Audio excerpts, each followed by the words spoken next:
என்ன மண்டையை சொல்லிருப்பா செத்த நேரம் உன்னை இந்த பிள்ளைய வச்சு நீ சமாளிக்க முடியாது. இப்ப என் நிலைமையை நினைச்சுப்பா.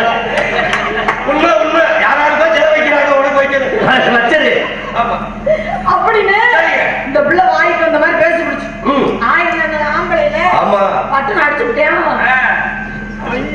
வழக்கம் வந்த பிள்ளை தான் அடிக்கும். ஒரு நாள் திட்டு அடிச்சு விட்டேன். ஒரு விஷயம் அடிச்சு விட்டாட்டதோடு பாட்டுங்க தினமந்த பிள்ளை அடிக்கும். அன்னைக்கு நான் அடிச்சுட்டேன். ஒரு நாள்